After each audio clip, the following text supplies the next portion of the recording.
Can you just recap everything real quick for those that just jumped Yeah, on? sure. Welcome everybody. Glad everybody's in. We had the commissioners welcome. We went over the update from the rules and the Umpire Association. Biggest change was going to be the double base to be introduced in the 2027 season, and also reiterated the one-way communication that's in place this year and what were possible ramifications if that is violated. It'd be a warning and then a next level consequence if it happens again to that same team. Anything else missing? No CHSAA updates. And then our sites for this upcoming season are going to be the same. Yeah. Seating protocols and will be the same for qualifying for 1A through 5A, and all sites are the same as last year for the state playoffs. Okay. All right. Next up, let's talk about will be proposals. Just a reminder on proposals, we'll need a motion, a second discussion, and then a vote after the proposal. So just to reiterate, we'll talk about the mechanics of it once we get to the playoff bracket options. But again, for these proposals, we'll need a motion, a second, and then a discussion, and then a vote. Okay. The first proposal we want to look at is the 1A postseason and season length proposal. I can read it. Okay, go ahead. Okay, this proposal came from Marino High School. Going away with the district tournaments in 1A baseball, in return change the maximum number of regular season games from 19 to 22 or 23 and the minimum to 15 games. This will allow for 1A teams to have more freedom in the schedule and getting one more week of regular season play, especially when a majority compete against multiple 2A opponents. Instead of keeping seeding index open through districts, it stays open for the entirety of the regular season, and then seeding appropriately for a 16-team regional bracket based on the seeding index. Thus, the top 4 seeds host, and the winners of each bracket advance to the Final Four, which is played on the same Thursday it currently is, according to the NFHS calendar. So we would need a motion to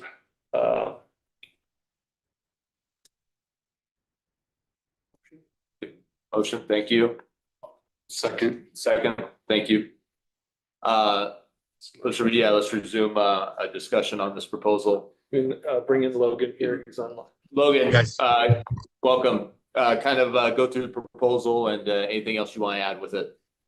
Yeah, no, I guess just from my point of view and our league's point of view, I feel, with it only being 19, with a 19-game season, our league has grown so much. We're in a 1A, 2A, we're in the LPA, the 1A, 2A lower plat. And so a lot of us play double headers essentially too. So what I'm running into and our league runs into a lot is, one, scheduling with a lot of those 2A opponents, early in the spring. The weather is always a factor, so we're trying to end up rescheduling, postponing, where it's hard to schedule those 2A postponements because 2A tends to go 2 weeks longer than us, and they always want to play, first week of May or second week of May, whereas we're already in our postseason at that point, so we can't. Secondly, we have a 10-team league now.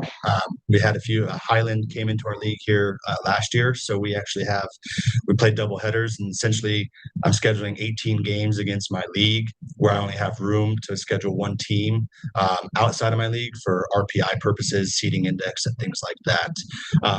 Obviously, too, it seems like in the past we leave the seeding index open through districts to where some of those matchups, even though you don't necessarily schedule them, some of those first round matchups aren't sometimes the greatest games, and they tend to kind of impact even those top teams' RPIs in a negative way based on kind of just playing that game. So that's kind of my rationale, my thought behind it. I do know logistically, I'm thinking about it too for, Western Slope down south. I know logistically and demographically, it's hard for them to schedule more games. Um, Obviously, that's why I still like to keep that minimum number is kind of in a range where I feel could still be feasible for them.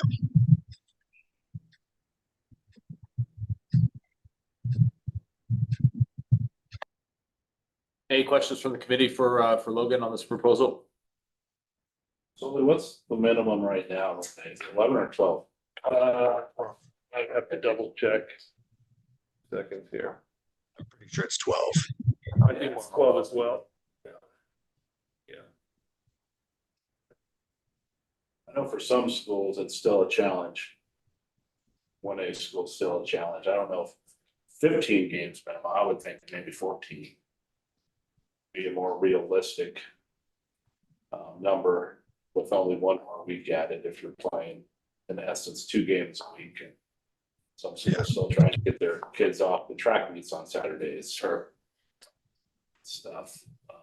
And I think the game minimum, sorry to interrupt, Don, is to make sure that we have data. That would be the importance of it. So understand exactly what you're saying. If we thought 12 was okay, I would think 14 would be okay as well.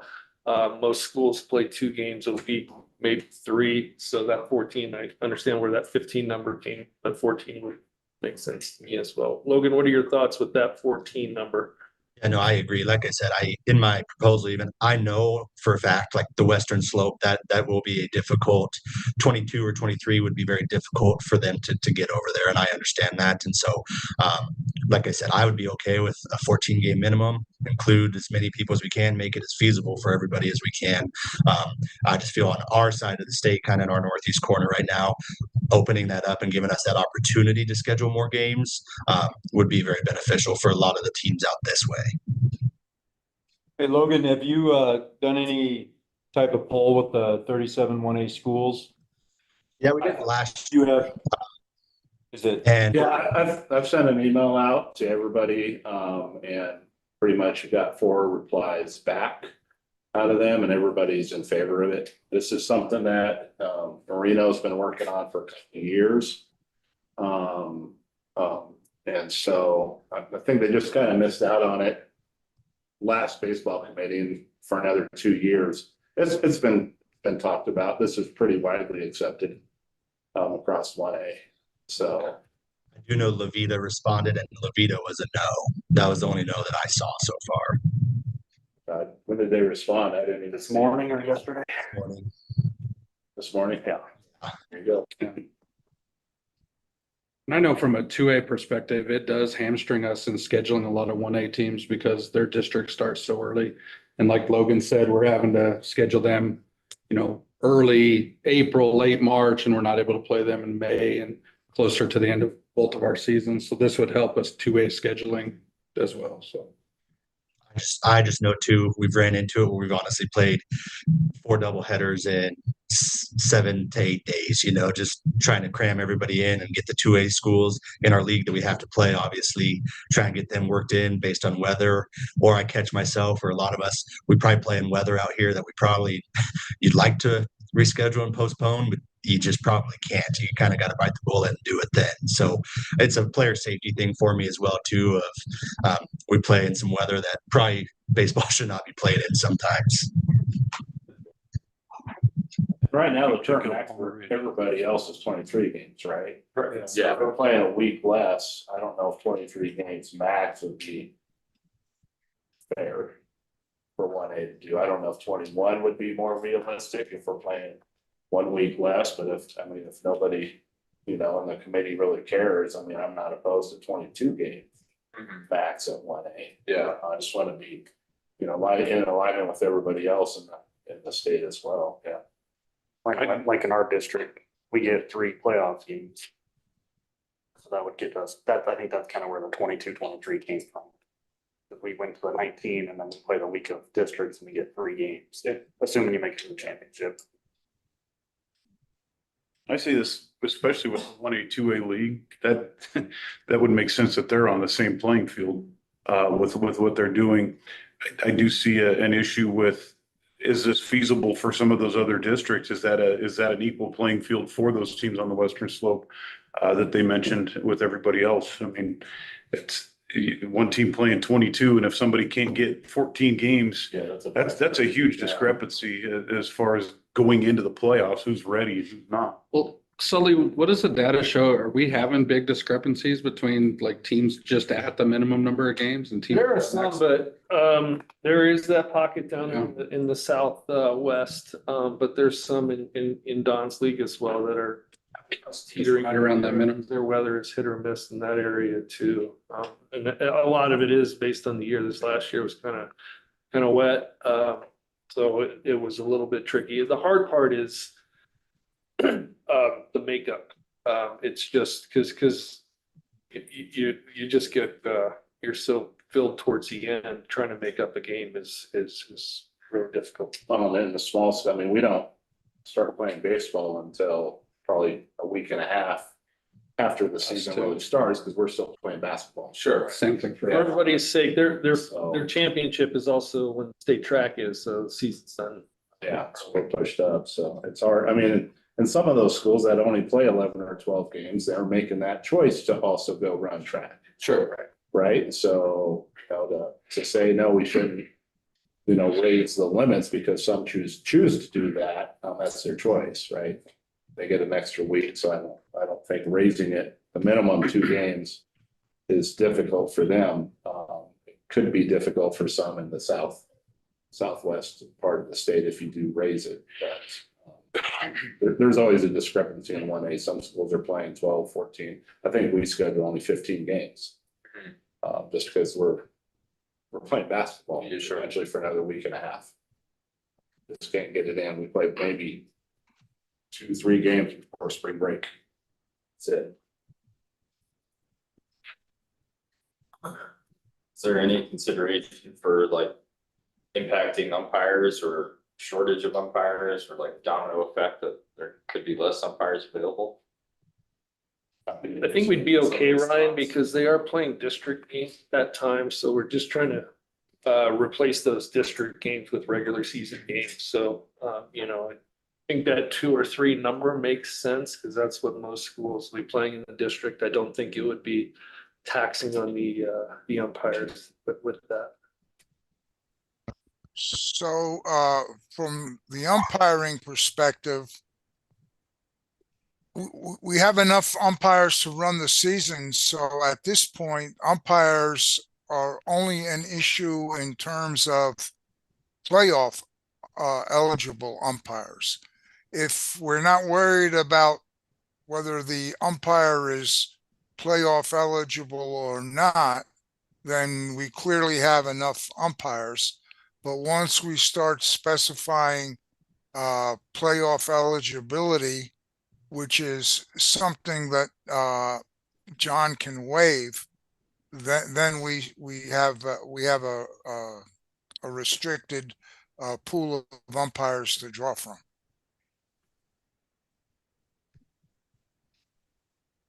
And nothing's changing between regionals and state.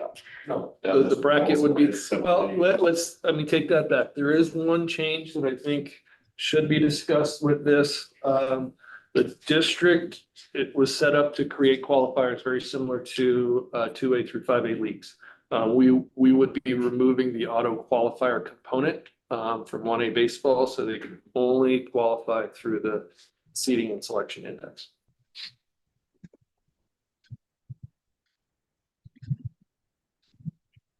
Anything else to add, Logan? Anybody else, anything from the committee? I think that we would need to finalize what the maximum number of games are. I think.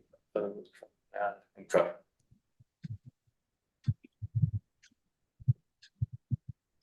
Maximum and minimum. Yeah, I think 14, I think we felt pretty comfortable with that, the maximum. So that was an increase by 2 games.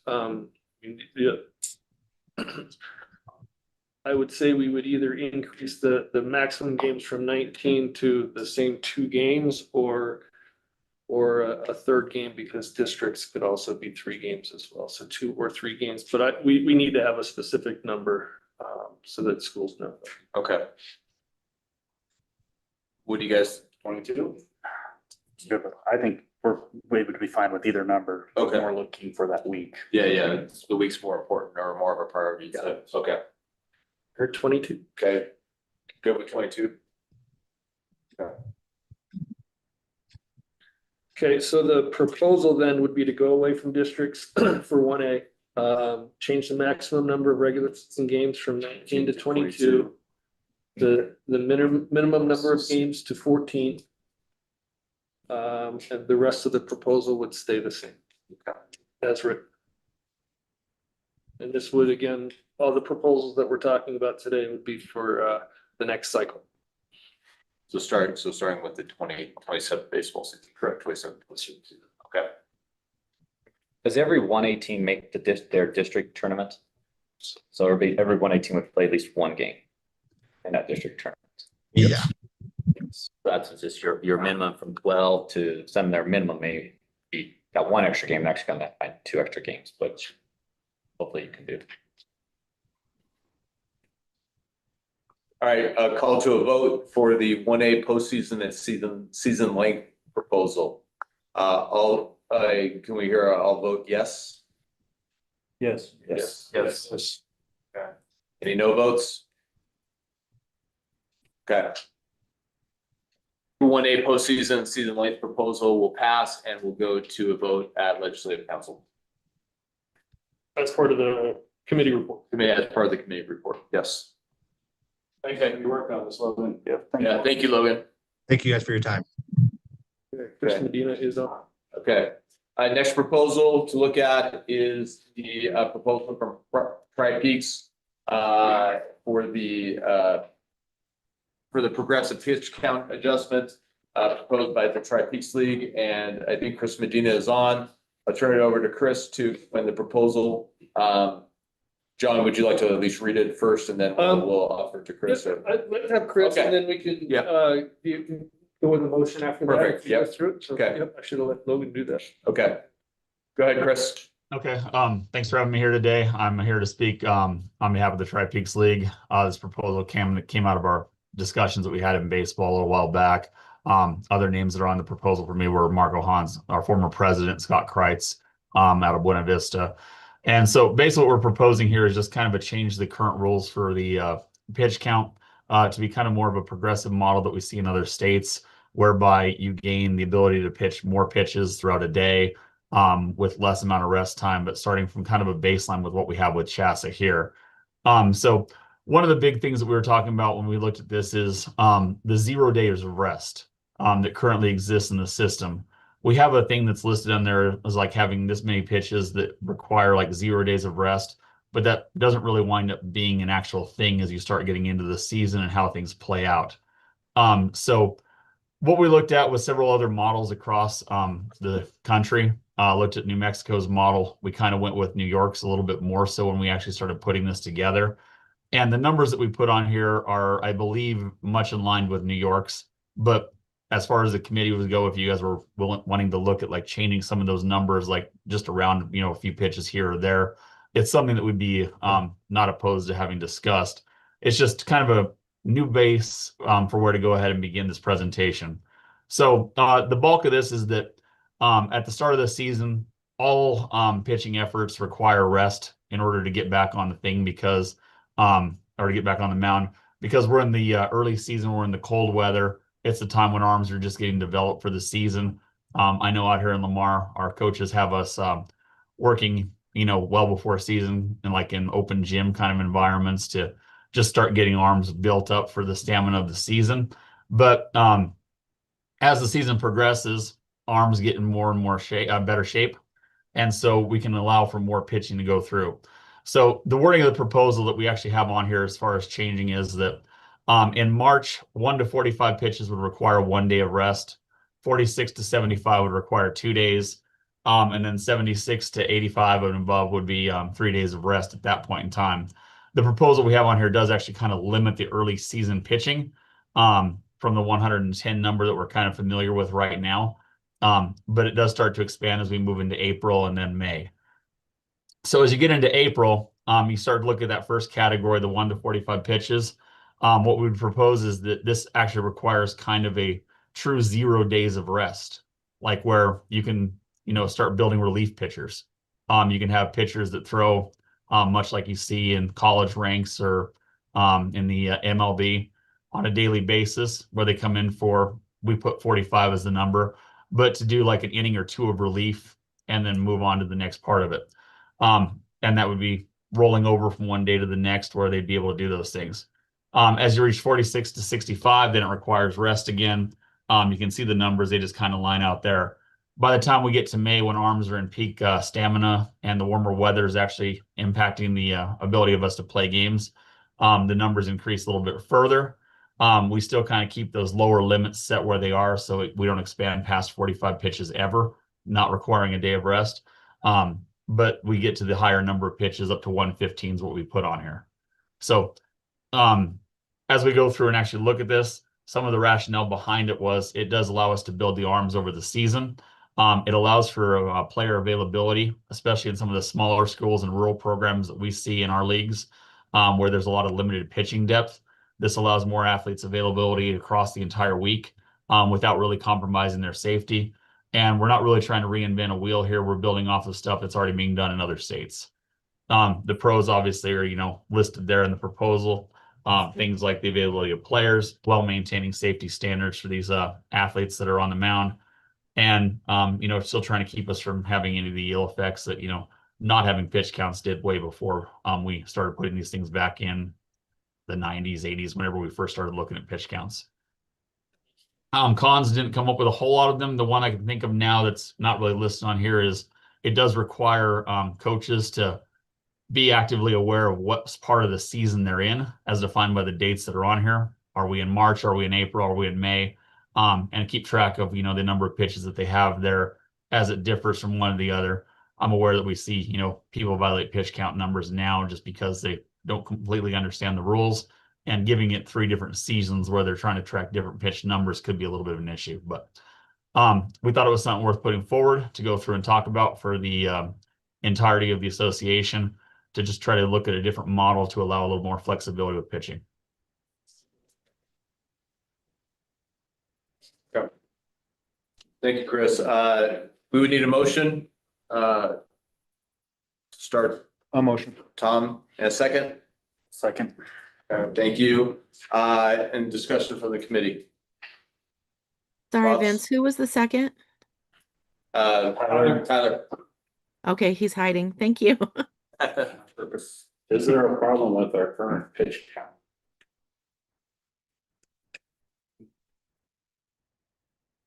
I would say the 60 pitches over 2 days might be an issue, just because those kids can throw 30 pitches a day if they're staying under that number, maybe later in the season.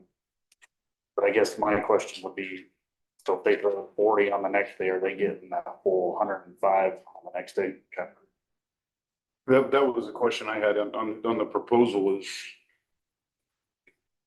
1 to 45 pitches, 0 days rest. So they could throw 45 today, 45 tomorrow, is it 45 the next day? That's an issue. And to me, I mean, I think there's got to be a consecutive day limit as well that we'd have to look at. Even short-term relievers in the big leagues are throwing 20, 25 pitches. And those are the guys that are going in a day's rest. Yeah. I don't know. I don't know. I never coached with a pitch limit like that, but I never really, honestly, I didn't approach what's on here with what we currently use. I try to stay away from except a couple of times. Yeah. Well, then once you get to April, May, right, you're looking at 65 pitches per day, no rest, Mhm. right? And May is up to 75. With no breaks. I think it's 45 no rest. 45. 45. That would be one day. Yeah. So 45 still, okay. Yeah. I was researching after this came out, some of the states, I mean, even New York jumped up to 125 for playoffs. Right. And they made an adjustment for playoff time. I don't know if I like that either, but I mean, there's different there's a lot of different ways you could go. I think so much of it depends on, you set these limits. To me, coaches that are gonna take care of their kids aren't gonna approach them. Yeah. They're not going to. Are we making these rules for the guy that's gonna ride their horse into the ground? Sure. And is the trend in baseball, across the state and, is it where like more and more kids are throwing year round? Let's say, maybe 10, 15 years ago, it was, the kid would throw in the summer and then kind of just start throwing in January and February again and have to work up. But has our state progressed in terms of the trend of kids throwing basically all year round, especially pitchers, I mean, having a little break maybe from, after the summer into the fall, but then, they're starting to ramp up and being able to throw indoors during the winter, in terms of that buildup is that, to change the pitch count is that necessary with the trending of more and more kids throwing year round? Just a thought. I do like the idea of a progressive way through.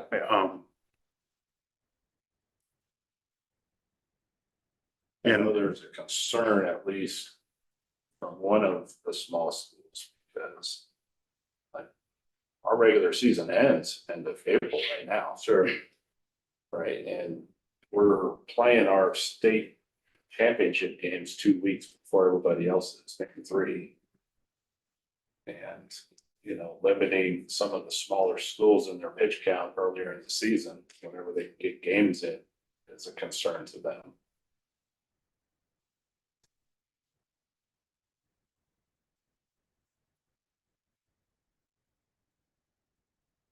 I will say, especially Western Slope schools, they're playing heavily Friday, Saturday. Yeah. And the way they have to schedule is really strategic based on trying to not miss a lot of school. You are having more back-to-back games. And I know when I was in Denver, it could be really strategic with how I scheduled games to try to build in time for rest and things like that. And that largely includes double headers possibly on Saturdays too, right? Exactly. Yeah. Yeah. So I don't necessarily know if this helps or hurts, but there is kind of some disparate, like being Western Slope or Front Range in terms of how you schedule. To me, I think this gives more flexibility to those Western Slope teams, but I also agree with Lance.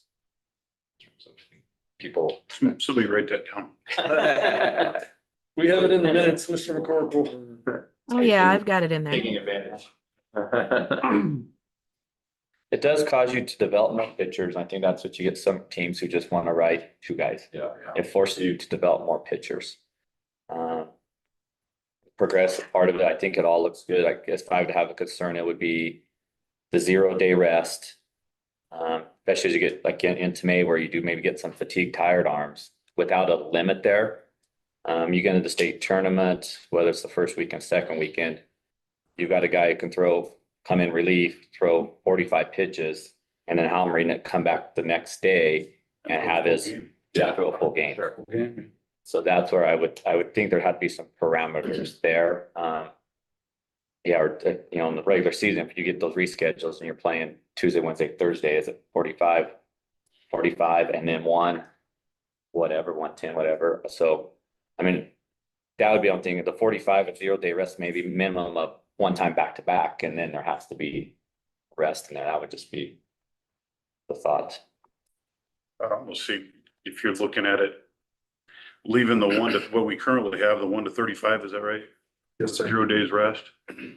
Leave that as your only 0-day rest. It's under 35 pitches.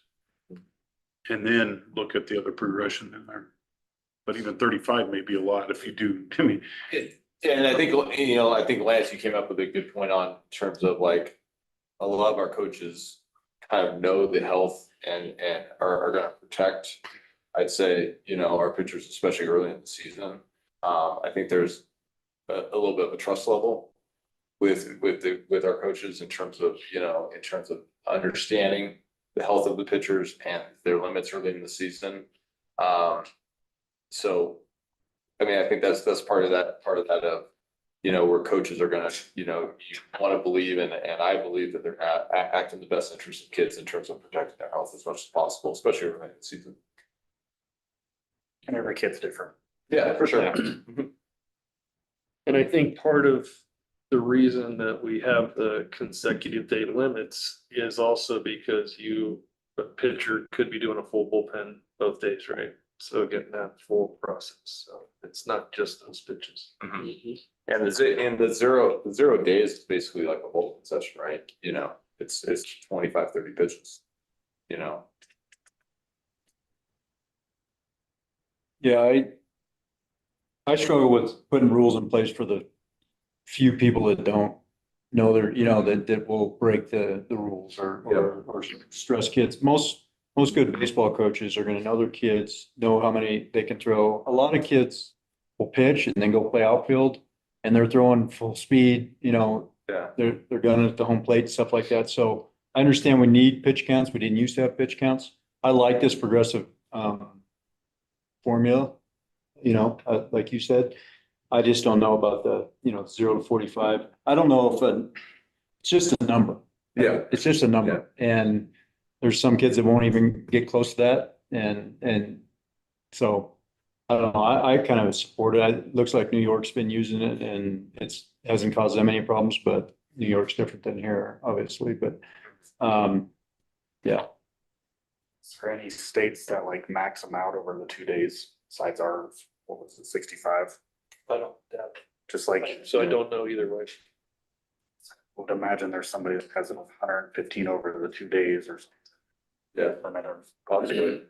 And the only good part about the zero is kind of thinking state tournament wise too, or anything, you get that rain out, you've thrown 25 pitches, now you're limited the next day because of rain out or postponement, whether you're in this regular season, if you schedule the next day, now you're available to still use him the full pitch. So there is that advantage of this day's rest.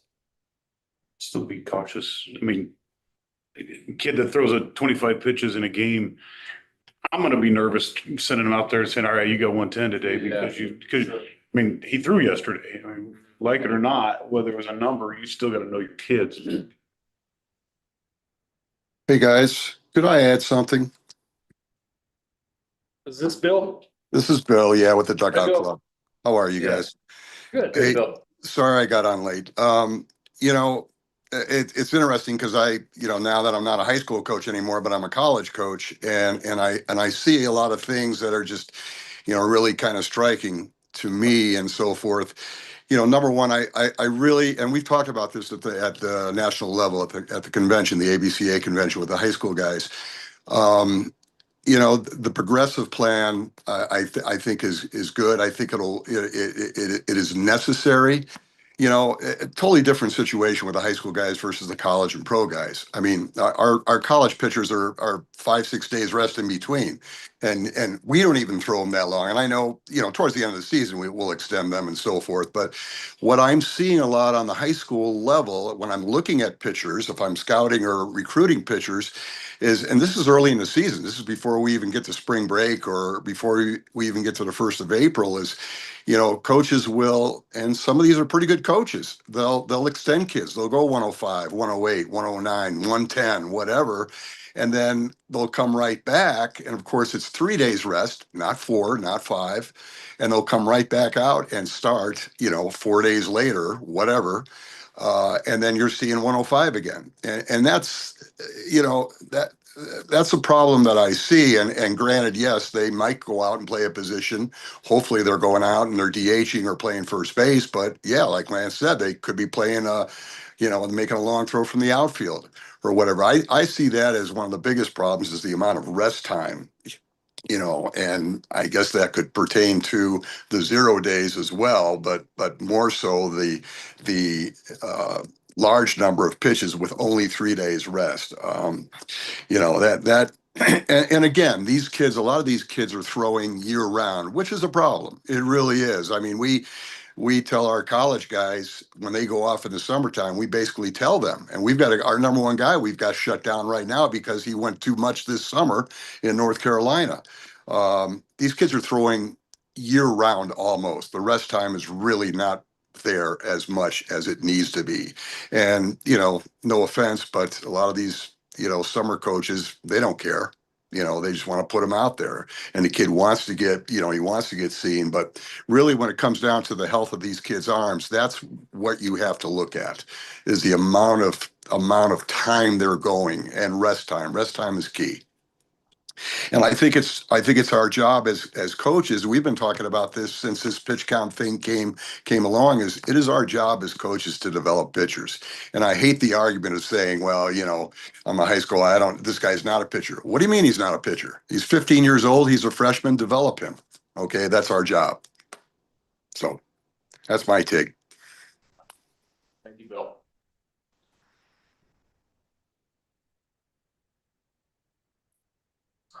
All right, any other discussion? He mentions, I might just caught one of those numbers, the 105 pitches on 2 days of rest. That's high. It's very high. I agree. That's up there. But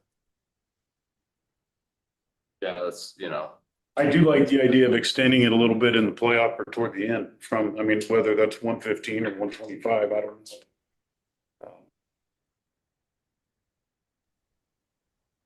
So in their current format, they would get an extra day of rest if they, in the same scenario.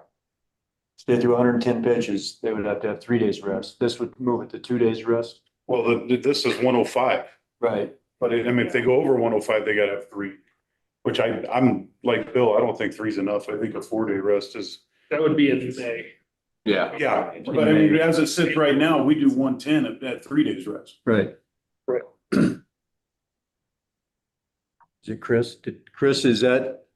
I was gonna say, again, on this, we're like, the numbers were kind of just what we pulled across from this. I mean, if the committee was willing to consider different numbers, that would be understandable. Like, I mean, really. I mean, you know, you look at that 76, you know, to 105, that's a wide discrepancy for only 2 days rest. I agree with you on that. I do think the 85 is even high on ours, but you know, late in the year, I may have given that kid, you know, a bullpen day, 2 days out. Yeah. You got 25 today and that's it.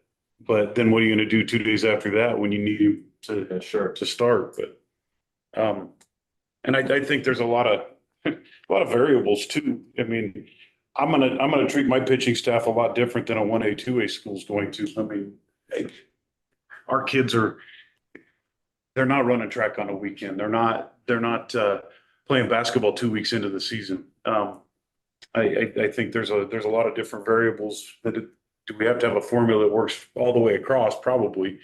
I do think, I don't know if this is something we can decide in a short period of time without some, like in a day's committee, without actually doing some research and coming up with something, looking at all those. And then Chris put a lot of work into it. I don't know if those numbers aren't right. I think there's got to be some time put into it.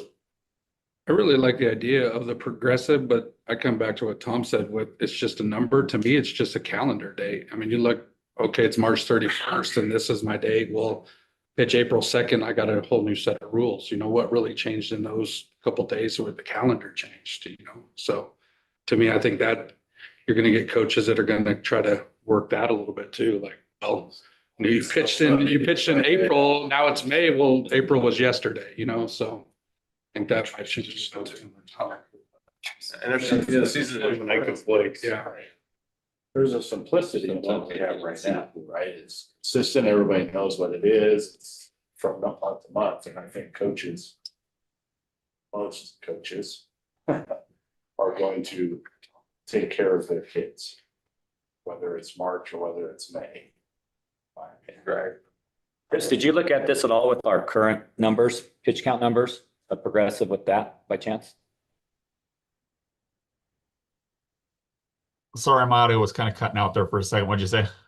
Did you look at this with our current pitch count numbers, a progressive pitch count, like with our max? Just kind of compared it to what we have now, but I didn't, like I said, we kind of pulled across from the New York and the New Mexico numbers that were there, but I don't know that there's necessarily a huge opposition to using the new like the current numbers that we have and making it progressive as we go through.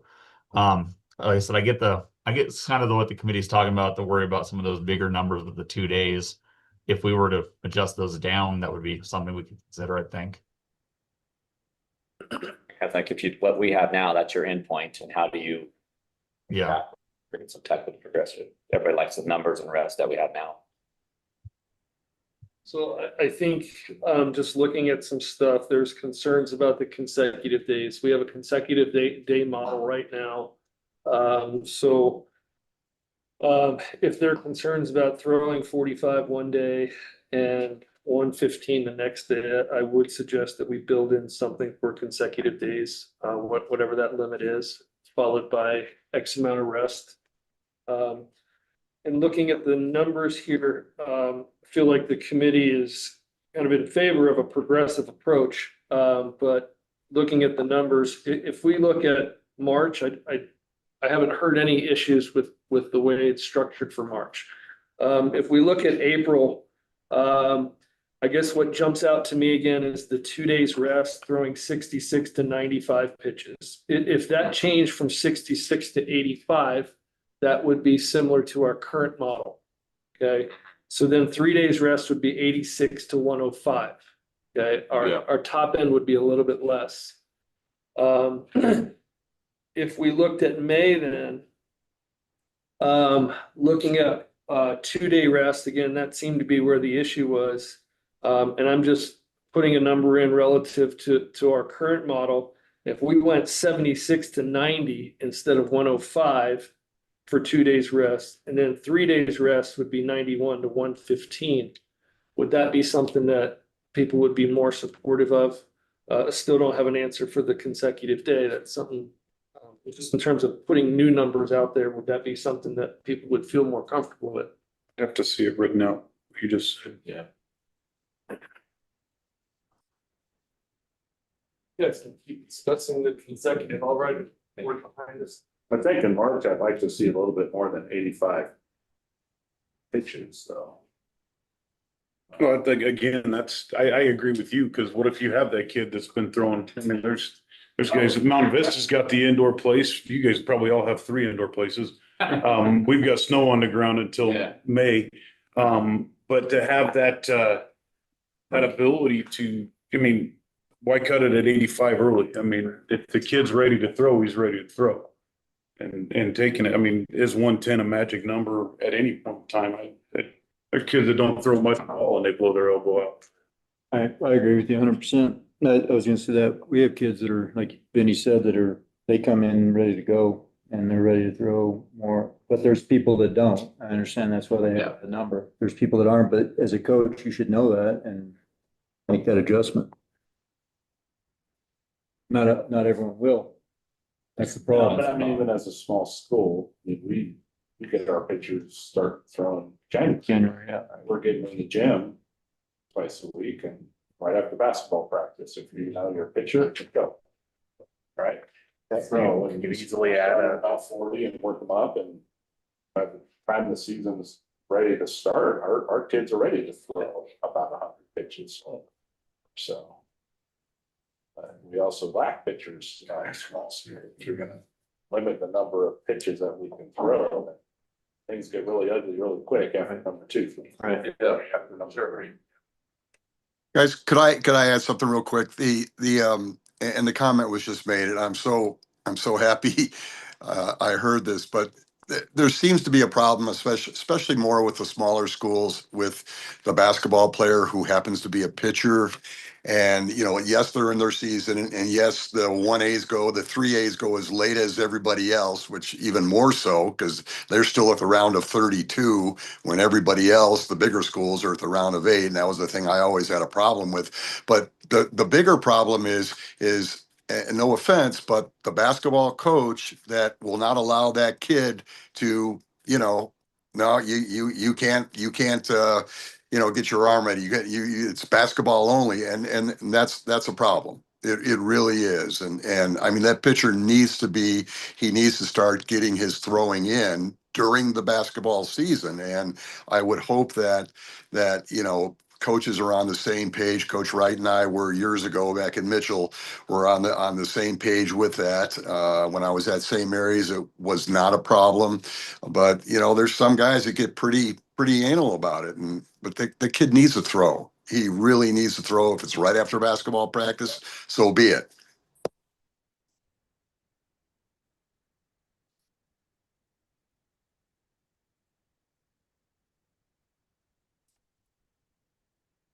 That's it for my comment, guys. Okay, got it. 45, I don't want to mess it up.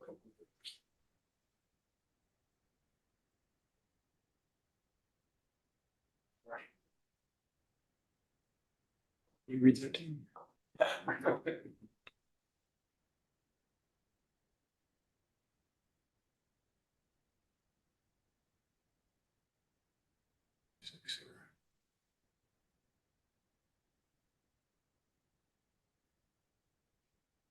Makes sense. But I don't think 45 pitches on 0 days rest is good anytime. If you can bring that other person, then you have to have the consecutive days in. But if you stay with the 25, and we're sitting at 35 now, and that doesn't seem to be an issue, right? Where we have 35, but early, and if we're doing progression, 1 to 25 on 0 days. And that's 1 to 35 in May, right? Yeah. Okay. Sorry, I can't read my own handwriting. I don't think 90 pitches on 2 days rest is good if we cut it back to that 86 where we've always kept it at. Yeah, Now we get some stretching out a little bit.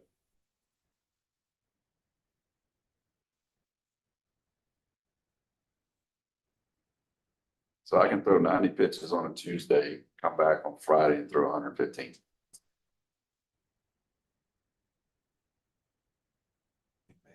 In May. that's Wow. just a lot. Yeah. Well, as it sits now, you could throw 85 on it. You can do 85 and come back and throw 110. Yeah, you can throw 110. It's, again, I wouldn't have a kid do it, but Right. I would.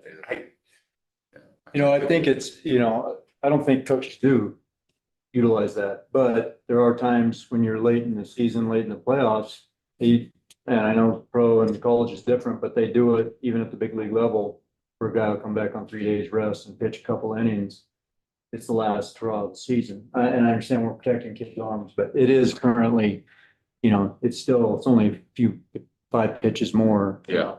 So, but I'm not sure coaches really utilize that till the end of the year. Yeah, I would agree with that. I stretched the kid out. Probably more than I should have, but it was me sitting there talking to his dad next to the dugout and the trainer in the dugout and the kid telling me to get off my mount.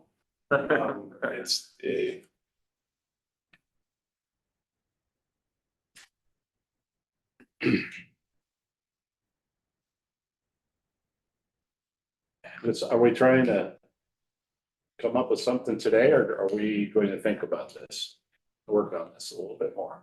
Well, if we vote no, then it would be a Table till little next. more time into it. Yeah. And come up with a different set. Would this be an in-cycle? We can, This could be a we mid-cycle can implement, change. yeah, this wouldn't affect anything. This is something we can implement at any. This is something that we, in theory, could implement this year if we want to, but. I think it's worth taking time to do it right and, Yeah. and to put work into it. Yeah.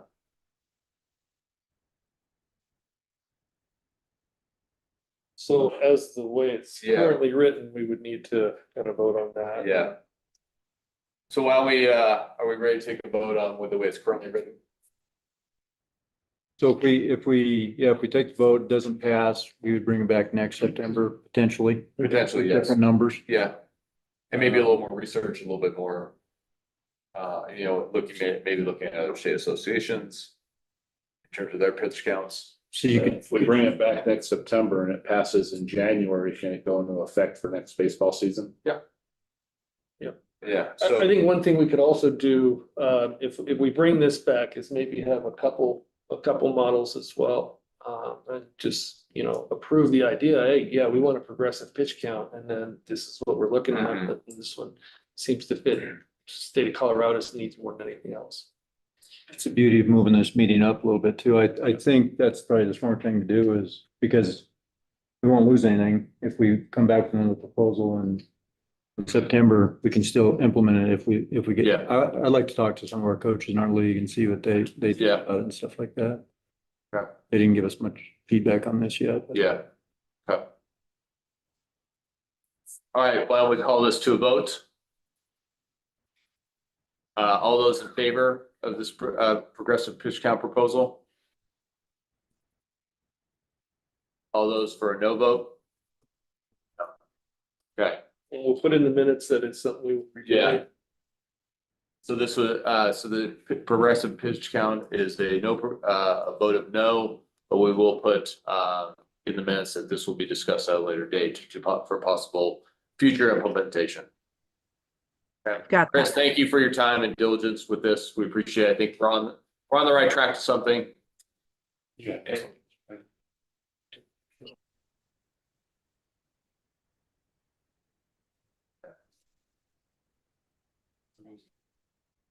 Maybe even if it's a subcommittee possibly too, to discuss and meet virtually possibly. Yes. Just make it up. That's all I ever use. Liability there, so big wide. I mean, day one, 26 of 65 is pretty wide to me. I don't think I would adjust between 1 and 2. Yeah, and Yeah, I would just, in March, I would like to see 85 bumped up a little bit, at least, maybe at least 95 or 100 or something. If you had a whole nother deal in March, say you went over the 85, just another day of rest. So 85 to 110, 4 days rest. I know that gets, looks like. All right, so let's- Thank you, guys. Thank you for all your input. Appreciate it. Let's move on to the 2A to through 5A playoff bracket options. We will look at two options, and just a reminder that for a discussion and then a vote. If we vote yes for the first proposal, then hear the second proposal. If we vote yes on the second proposal, that would override the first proposal. Okay, just want to make sure we have clarity on that. Let's hear. Yeah. Okay. So obviously, we can leave the playoff brackets as is, right? As they currently exist. Okay. With the setup, that's one option. Obviously, we can look at also a couple of different proposals on playoff options and have a discussion on those. Are we in agreement that we would like to at least look at some of these playoff options? Yes. Okay. All right. Is there anybody that wants to keep 2A through 5A as is, or are we good to? Yeah. Okay, good. Okay. Let's talk about the proposal from the Patriot League. And who would like to speak on that? Brian, thank you. Sorry. Brian, go ahead. All right. The current baseball bracket, how it's broken up is double elimination. You get done with that first weekend. There's one undefeated team, 3 teams that have 1 loss. You go to the second weekend. We got rid of that non-essential game. So you have 2 teams that play. 2 1-loss teams play, then they play another 1-loss team. So finally, when you get to the championship game, you have a team that's been sitting all weekend long with no losses, and possibly a team that's played already 1 game or 2 games, and then they would have to win another 2 games on that Saturday. Taking nothing away from the teams that came out undefeated that first weekend. A lot of argument I heard from schools is you won that first weekend, you deserve to only have to play 1 game, but it's really made for a lot of non-competitive state championship games, or even that second weekend. Or I know this past year, you had some semifinals that were just marathon games, and then you get to the finals and you're shot. So just trying to look at a way to make things more competitive all the way through a bracket. Looking around again to different states, different areas, ideas of series is, the best 2 out of 3, single elimination, everything, just try to find different ideas out there. He actually came across his brackets from Tennessee, which is still a double elimination bracket. And what it does is after the first weekend, it gives you 2 teams that are undefeated. So instead of all the cross bracketing we currently have, it's 2 different brackets. And I think Lance, I was talking to him, one concept says stack them. It's like you have a bracket on the left and take it a bracket on the right, and they're playing to the middle. That's what we've kind of got. For those on the back of the Patriot League proposal is Ryan's bracket. And also, I'm talking with John with some of this is still keeping the current structure of over 2 weekends, a first weekend and a second weekend. Going like with pitch count limits and stuff, Tennessee actually does this in 4 consecutive days. So just looking at all that, what fits our structure. But what it has is you have almost a top bracket, a bottom bracket, or a left bracket, and a right bracket of 4 teams. You play to get your undefeated team and then a number 2 team out of there. So each segments of 4, brackets of 4 will bring 2 teams to the second weekend. Once you then get to the second weekend, you kind of have your semi matchups, which those are, again, double eliminations. If the undefeated team wins, they're into the championship. If the 1-loss team wins, you have that if game. So it's still a double elimination. Once you then get to the championship game, this where is a little bit different. It's a single elimination game. Whether both teams are undefeated, both teams have, or one team is undefeated, one team has 1 loss. It's just a single elimination. That came back with some people didn't necessarily like that, thought it should be still a double elimination, should be a best 2 out of 3.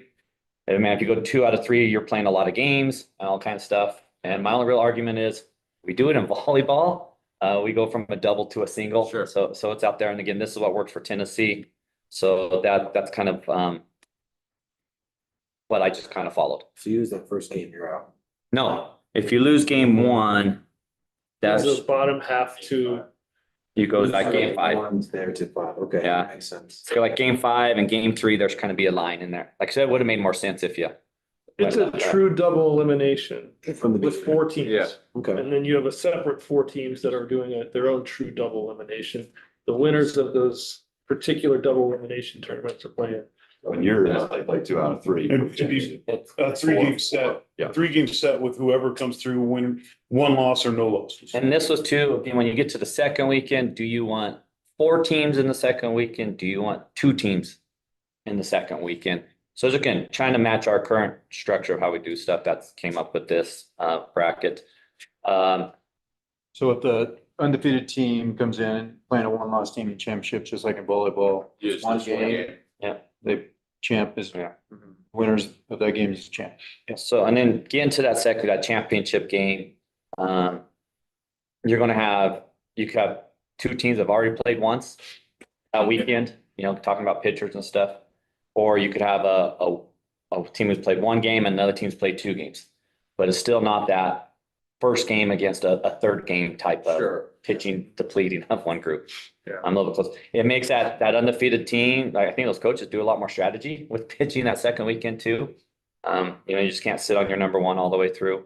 The kind of the opposition or discussion where people do like the cross bracketing we're currently doing is the whole seeding aspect of it. If we're messed up on the seeding, that usually works its way out. Where with this, it's like with basketball, it's like football. It's the bracket all the way across. Yeah. We do reseed now going into. So that would be something like it, whatever, if we do change something, that's a whole different topic, but that was one of the few discussions I got, so. What does the community think about it? Talk to all the other schools or, Well, yeah, once I sent this out, if feedback Western Slope, I mean, like Western Slope, I felt they were favor. Vince got back to me, their bigger schools were in favor of it. If there was any opposition, it was that championship game.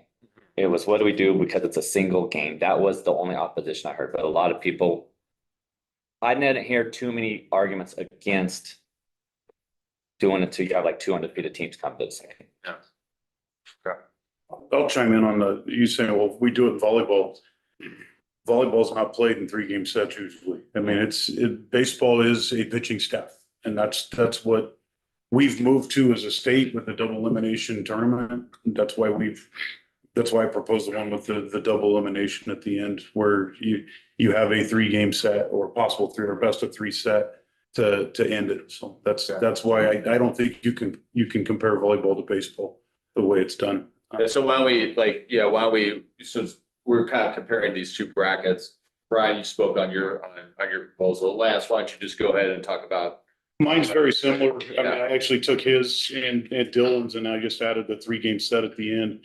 And a lot of it was, how do we not play too many games on a weekend? How do we justify, there's a possibility of only having 2 teams at the end for that final weekend. There's a possibility of having 4.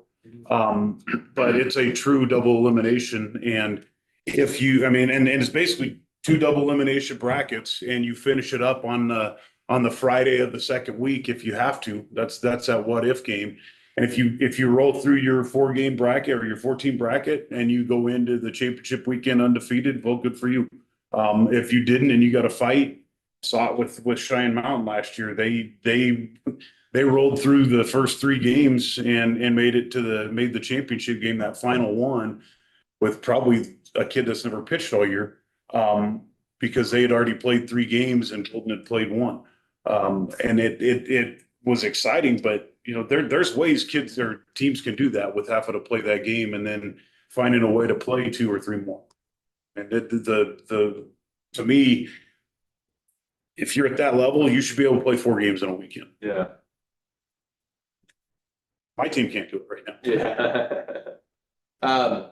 I think some of the feedback, at least I got from our league coaches, was that you're playing that best 2 out of 3 type of championship game was considering, when you get into, if you're playing a game before that and then getting into deeper into the weekend, deciding a state championship, relying on your 4, 5, and 6 pitchers for that game is a possibility.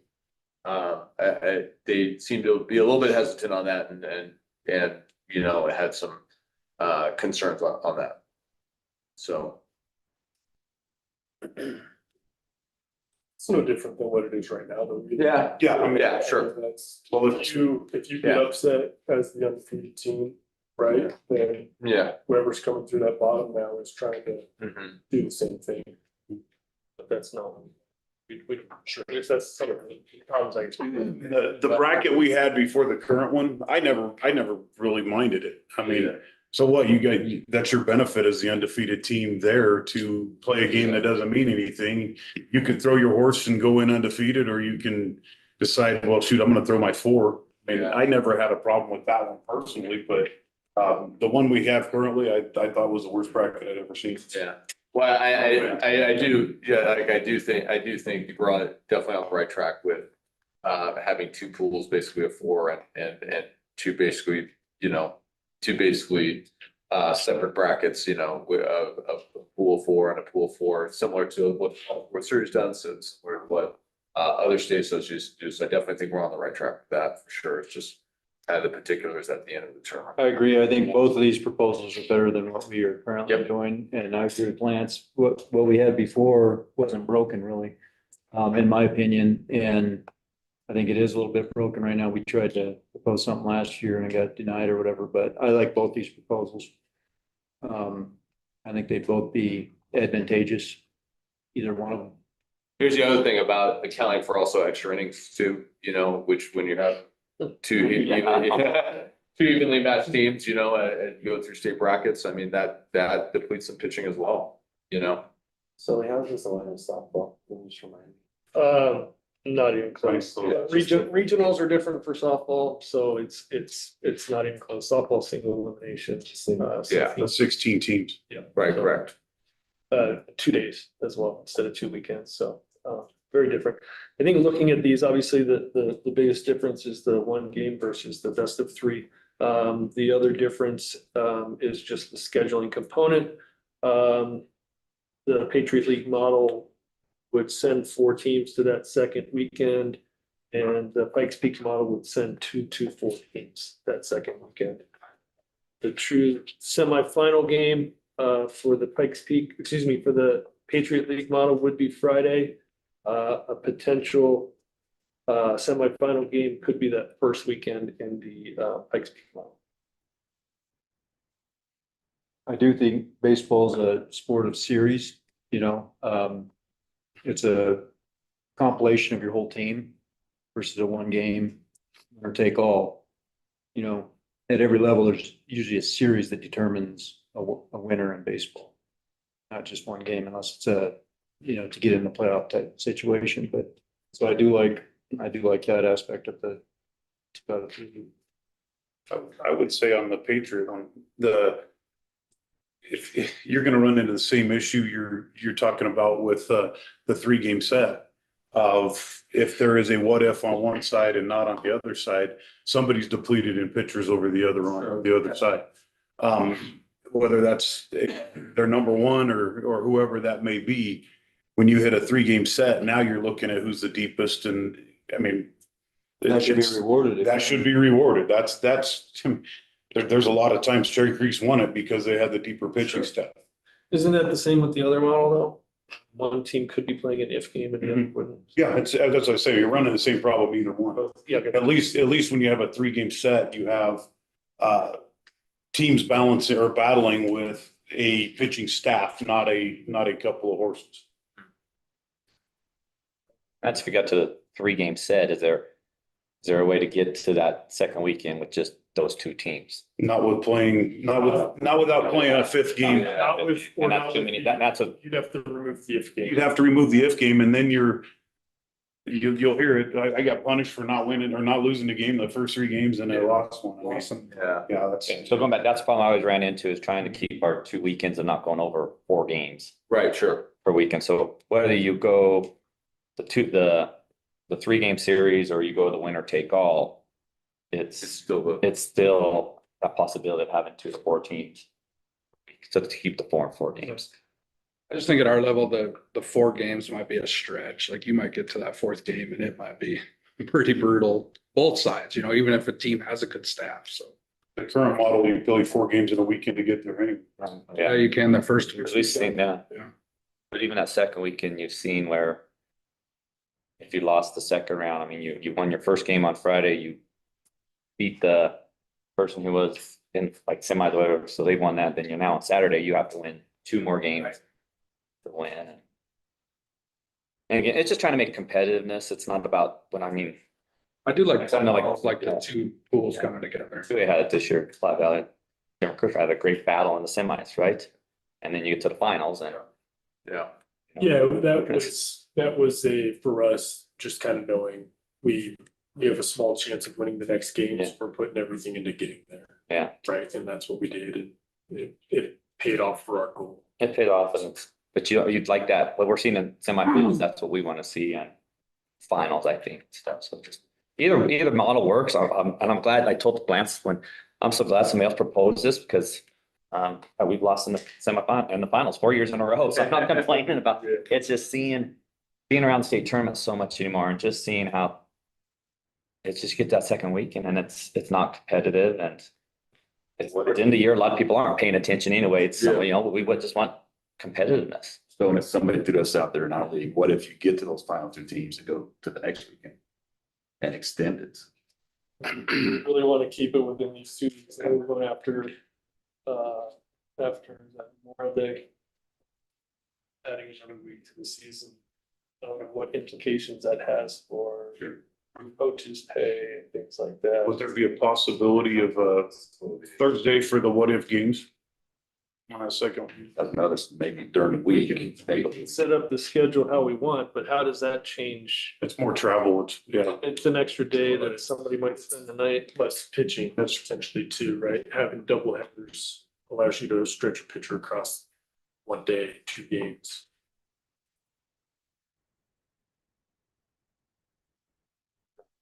So the second proposal, the last one that passes is the one we go. Yeah, so what we'll do is we'll vote on each proposal, and then kind of go from there. So let's start with proposal number 1 from the Patriot League. We need a motion. Can I just read one thing? So if everybody in here voted yes for Patriot League, that's fine. It would be approved. we go to the second one and everyone votes yes for Pikes Peak one, that was first season. So you can still vote yes for both. It doesn't have to be a yes and a no stuff. But if you want the Patriot one, you should vote no for the second. If the Patriot one passes. Right, yeah. Right, so what, add one more. And the logistics of how we're talking about dates and stuff like that, it's the bracket we're voting on, correct? Pretty much. I mean, you can still mess with dates, how we were talking to make stuff. Yeah. I mean, as far as like if Friday playing on a Thursday, not that we do that, but Yeah, I mean, what you guys had put out, I think makes the most sense in terms of what games would be first weekend and second weekend, having looked at it. So, but yeah, we would vote on that. If we needed to massage those dates, we could, but I don't think we would, to be honest with you. I want to throw in, I had talked to of course, Pikes Peak League liked it. CSML, they were in favor of the one I sent in. You guys were also Western Slope. I did talk to Montrose and he got the Southwest League, they were all in favor of it as well. So there's a lot of traction. There are a lot of people that like the double elimination at the end. a lot of coaches I talked to want a 2 out of 3 at the end. Yeah. All right, so let's start with proposal one. I need a motion. Can I do my? Yeah, I yeah. didn't know if I you could can do mine. do. I second? All right, and a second. Second. All right. Then we'll vote, all those in favor of proposal one, indicate with the yes vote, please. Yes. Yes. Yeah, do a show of hands. Okay, yeah, show of hands. Okay, 7 yes, okay. All those opposed to it? 3 no, 3 no. Okay. so it is approved. Okay, so as of right now, that proposal is approved. Let's move on to proposal number 2. We need a motion. Need a second? Second. Okay. Thank you. And a vote. All those in favor? Before we vote, I want everyone to know a majority would supersede this, so it doesn't have to be more than 7 votes. Okay, thank you. Good clarification. Thank you. All right, a vote by hands, a vote in favor of proposal number 2.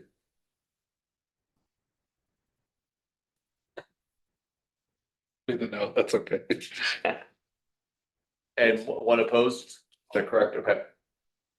So proposal 2 will pass through the committee by 9-1 vote. It will now go to legislative council for approval. Okay. Thank you, Ryan. Thank you, Lance, for your efforts in putting this together. We appreciate it. This is for the not the spring. Yeah, it would be New more. cycle. New cycle. We'll have a chance next September to talk. If there's some things that, we want to, we'll have So will the. both of those go to the LC? Okay, just, okay. So it'll be written in the committee report that this passed, but then was superseded by the second one. So we'll have a working model next year when we meet, and if we need to manipulate that, we can certainly do that, but the overall model will be. Utah does have a best 2 out of 3. Looked at that a lot, didn't it? And they do a lot of 2 out of 3 series with the bracket. They do but- everything in 1 week. though. Yeah, it's 1 Crazy. week and That is great. with travel. and stuff, so. More travel than we do. Yeah, But just a new bracket, I think it's great for baseball, so. Yeah, what I we agree. do. Yeah, I agree for sure. Thank you, Ryan and Lance, for your work on it. Okay. Years first. Yeah, sure. Yeah, oh, yeah. Bill, you still on?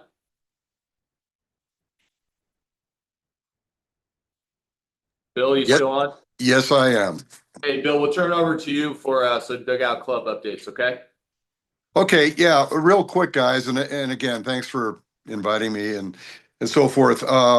Just really a couple things. Every year we talk about our clinic. Our clinic is coming up same weekend this year in January. It'll be the 15th through the 17th in January in Denver at the Marriott again.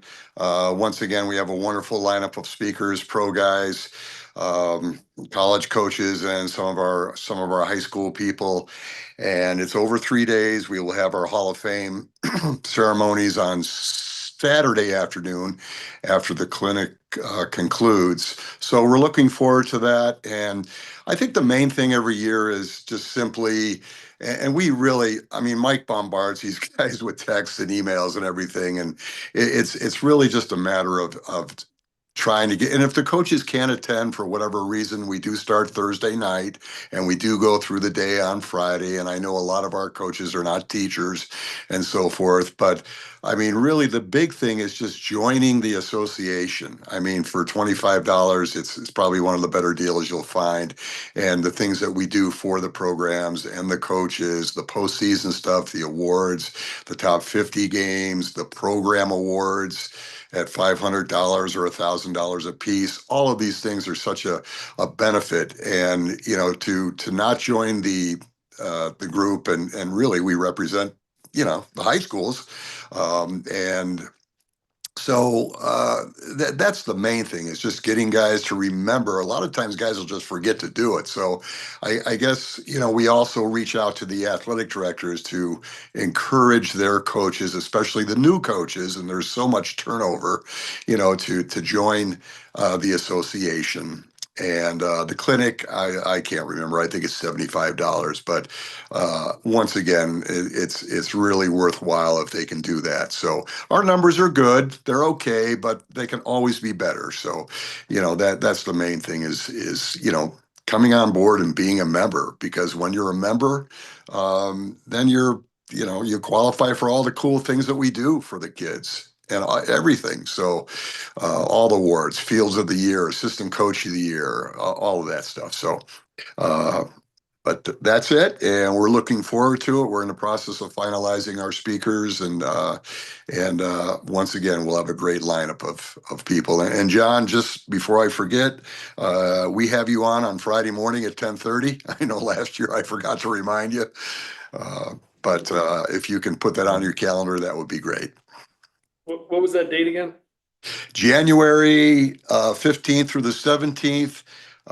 Friday morning would be the 16th, and we have you in the schedule for 10:30 during you know, our business meeting. And if that becomes a problem, we can certainly get you in at another time slot.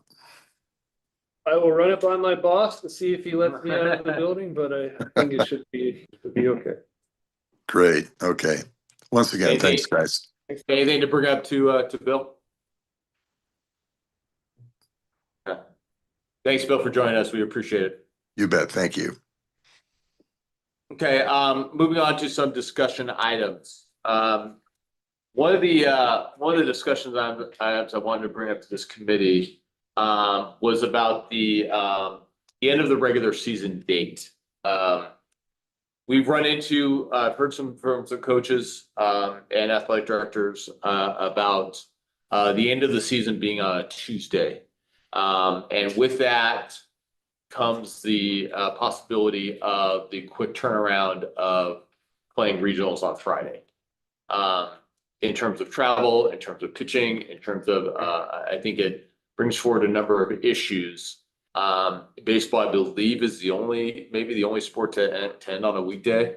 I believe every other, oh, maybe boys volleyball too. Good call, Carl. But one of the few to end on a weekday on a Tuesday, and especially with regionals starting, some regionals starting on Friday. Again, the travel implications, pitching implications.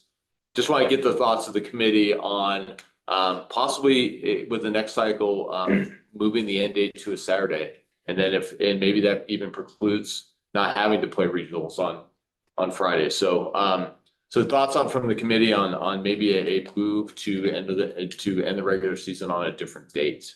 I had one item to that. Yeah. So the regular season would end on Tuesday. We have our seating meeting on Wednesday, so we try and get that information out as quickly as we can. So that's a Wednesday morning meeting. So the earliest an AD right now is getting potential travel plans. Obviously, you can plan ahead, but you don't know where you're going. Could be some subtle movements within a bracket where Ryan is going to, instead of the north part of the state, the southern part of the state, or Carl's going up to see Ryan. And it does become a little bit difficult for those teams. Doesn't affect a ton of teams, but when it affects you, it can be a nightmare. And the other, and you forgot one factor to mention, with the end of the school year also, there's graduations, there's senior, festivities. There's all sorts of things that are taken into, that schools have in the middle of the day. Not that should be the overriding consideration, but it's just something else to think about, with that end of the year and all that transpires on a Friday at the end of the school year, basically, a week before graduation, or even sometimes, graduation on that day for some districts. So this year it's May 12th, is that right? Yeah, I think on the Tuesday, and then regionals would start on correct.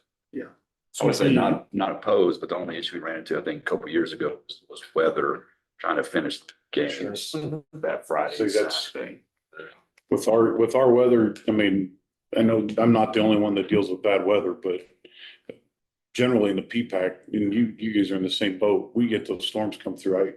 If I had a turf field, it'd be great, but I don't, and I've got those storms that come in. I got to wait for the ducks to leave before we can do anything. Yeah. Those extra 2 days in our league is a big deal, but I see the issue. I hate getting the travel plans on Wednesday afternoon to be there Friday. That's rough. So any of the idea for this year, even though it wouldn't happen this year, the idea would be to end it on May 9th. Yeah, hypothetically, that would be the date this year. Yes.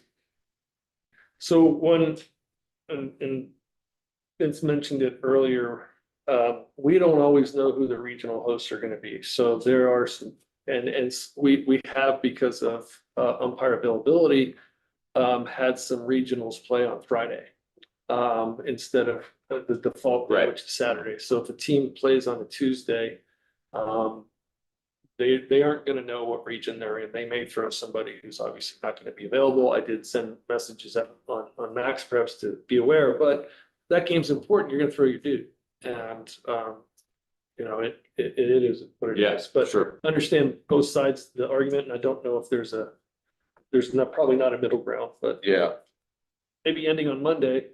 That is one extra day. To maybe that's difference, at least possibly, or somewhat. But again, I just wanted to bring this up to you guys and see your thoughts, and see if that's a direction maybe we'll want to think about, in coming years. But because I know it's caused some issues for some teams, in that 48-hour period trying to get to Western Slope, or the Western Slope teams coming here. In a 48-hour period, that's a pretty quick turnaround to make travel arrangements and figure some logistical pieces out. I know this year, well, that Monday, Tuesday, good. We rescheduled on Monday, but I'm good with umpire placement. We got asked to host on a Friday, so umpires knew. Well, then when the bracket came out, we had a team come to us that played on a Tuesday, and they battled like crazy. Man, Two Springs battled like crazy. Their kids, they did a great job. But it wasn't as easy just to move it to Saturday because you already have umpires. So that stuff. So being done on that Saturday or whatever would eliminate that process. Or if there's a way of, I don't know if there's flexibility in the brackets once they come out of saying this team played on Tuesday, they can only play on Thank you. Saturday. Somebody mentioned graduations even that time. If I'm hosting, that gives me the ability to say, well, we got graduation Friday, we're playing Saturday, or vice versa. Yeah. But then could you get the umpire availability piece? And maybe, George, if you're still around, offer some perspective at least on umpire availability on Fridays, what that looks like, and would we ever, have a point where we can play exclusively on Saturdays?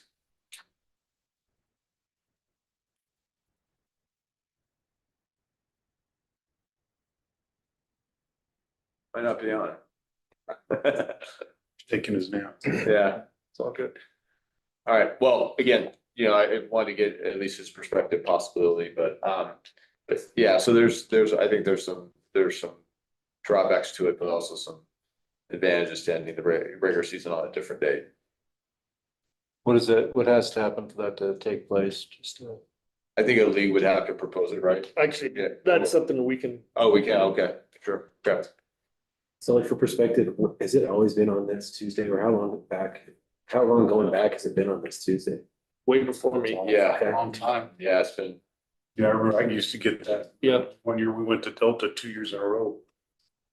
Figure out Wednesday how to get there. And I don't think it's an issue if everyone can host their regional on Saturday. It's Right. not an issue. The issue has come up the last couple of years with umpire availability. and in the 8 teams that are hosting regionals, how many had to host on Friday? Was it 2 teams, two regions hosting Thought on we Friday? had 3 or 4 this year. Okay, so I mean, that's, I'd I have to go back and look. mean, that's all, 2A through 5. Yeah. oh, 2A through 5A, yeah. so- Usually there's more travel with 2A, so we try and shy away from 2A more than anything else. But it also depends, and I had to ask Ryan because of, there are so many Northern League teams that are really good that we're hosting. So again, with umpire availability, it had to have been a Northern team. So Ryan was gracious enough, and I think Sterling And hosting on also. Friday's awesome. Sterling also. hosts on Fridays. Yeah, there's some advantages to it, sure. I like the change. One of the things I could see happen is, I think what happens a lot when you have those years with weather is you lose an early season game, which is a non-conference game for us a lot of times. And you'll move that to that last day, or you'll move it to that last week. Mhm. Your league schedule's done, and then you play a non-conference game. You might lose the ability to play that game. Yeah. Which I think is all right. You know, I know RPI and all that, but I do like the change of moving it to Saturday. I see the drawbacks though, and I'm not sure everyone can say the same thing and they could get all their games in. But, you know, like you said, there's advantages and disadvantages. I mean, I think it's something we should look into. yeah. I mean, I mean, like Sully said, is even moving it back to Monday, that might help. At least, yeah. Yeah, at least 24 hours for logistical purposes. Seems like you gotta guarantee at least 3 days of rest between. I was gonna say, we go Monday, say pictures if you. Right, so Monday would allow That makes sense. that rest, so would the committee be opposed to a Monday movement, not for this year, but for starting the new cycle? Not be opposed. So you would still be able to play on Monday, we're just taking 1 day away? 1 day away, yeah. Okay. Yeah, so last day of regular season would, for this year, hypothetically for this year, it would look like May 11th, I think is the Monday. Obviously for the next cycle, it would be on that Monday. Would that go for 1A as well? One A, we don't have it, we don't have the same issues. You're gonna end your regional on, you're gonna end your regular season on a Saturday anyway. It's the way it's currently set up, because that's when your district would need, would, that extra week, would be Saturday, so we're able to get that in, no problem. Okay. So you guys wouldn't play again till when?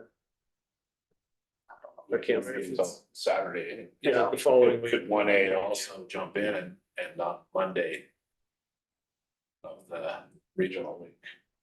We do it on the week of districts. We go to that. Tuesday. Yeah, so you would be adding an extra day then, right? Yeah, an extra day to make the game up. You still don't play till Saturday. Right. I don't have a problem with that.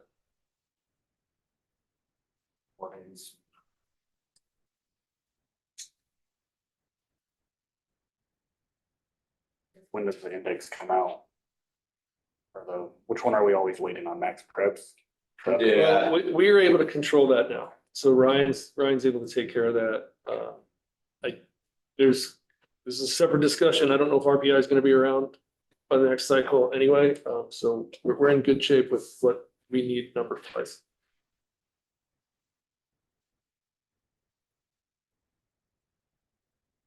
So I think that would remove one of the discussion items Yeah. that I had, which was rotation of classifications to play on Friday, predetermined a certain classification to host on Friday.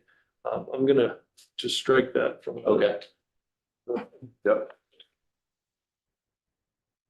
Okay. The last item then would be, our last discussion item then would be something I brought up last year. It came up again this year, in our state championship games, from multiple sites. And that is the ability to flip home and away games if there is an if game in the state championship game. Last year, we said we didn't need it. I will say this year that we had multiple if games and it both, I guess, both schools that, there were schools that were hoping that it would flip flop.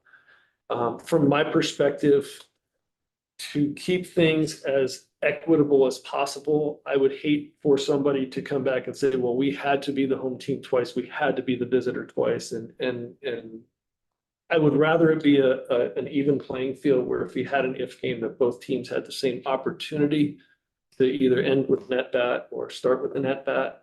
So I would propose that if there is an if game, then we flip home and away, dugouts can stay the same. It's just. Are we talking state championship? This would only occur in the state championship game, correct? So, Well, we currently have an if game and a best of. I'm talking just for this coming, this year. I think This year. I think this, moving forward with the if games and that wasn't even part of our discussion. We'll need to talk about that next year. 2 out of 3. What do we do? We did a 2 out of 3. We did 2 out of 3. We're definitely not going to keep one team, the home team, the whole time, right? Right. So I guess I would use that model for this. And ask the committee's approval for us to flop home and away for the if game. That would mean the lower seed in the if game would be the home team. If they win that game, might as well give them a chance. I mean, And I've done the research, there really isn't a statistical advantage in neutral site games, but it's still, you want to remove anything that somebody could come back and say, well, we got screwed because of this. Could you give the higher seeded team the choice in the first game? And then it flips the second game. We could, it's not written that way right now. Why not? The easier, for just a 1-year thing, I would prefer to just change that. I support it. I think it's fair. I would support it too. Next we were the higher seed that lost. Right. So we go in the championship game with 1 loss, but we are the home team. We won that game, go to the if game, we're still the home team. So because of seeding, even though we were the team with 1 loss, we were home all the way through. And I'm like, okay, this doesn't look right. A team that came undefeated the first week and should have had a home sometime through that. Thank you.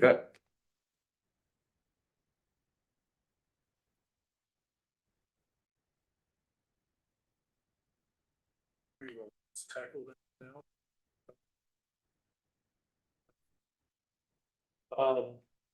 We can.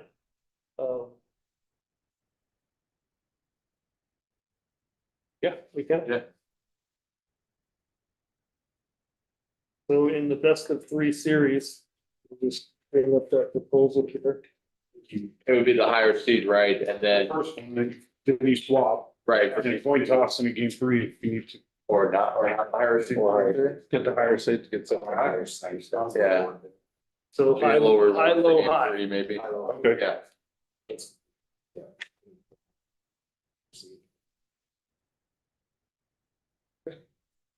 And then flip on the if game stuff. For this If year. there is an if game. You mean the third game? The if games In in the after semifinals. I think you leave it with the higher seed. Or no. Higher seed or the undefeated team? Well, there isn't an undefeated. Yeah, team. Then Oh, that's right, there's not. The undefeated So you- team doesn't necessarily have to be the higher seed. So I would say. I just flip it, yeah. I would I'd say- say flip it. I would say anytime there's an, yeah.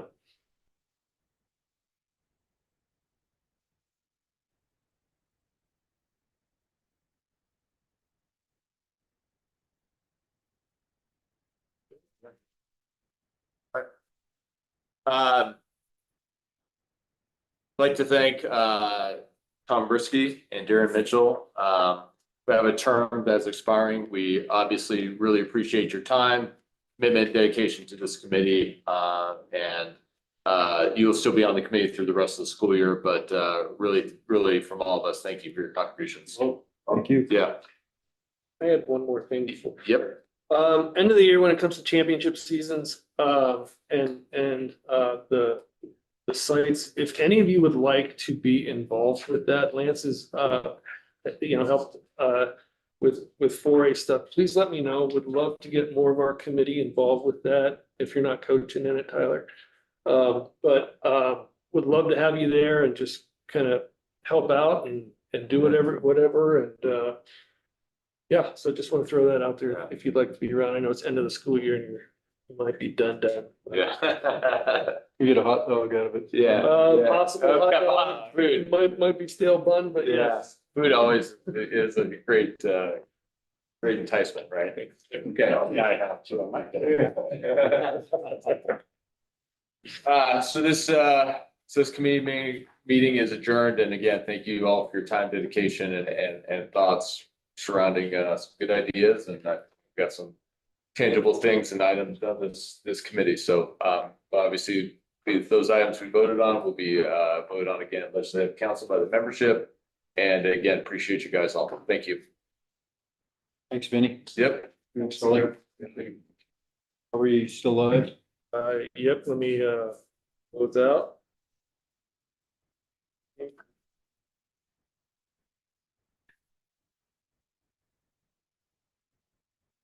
I've been, I wanted to blurt something out online. Yeah. Right.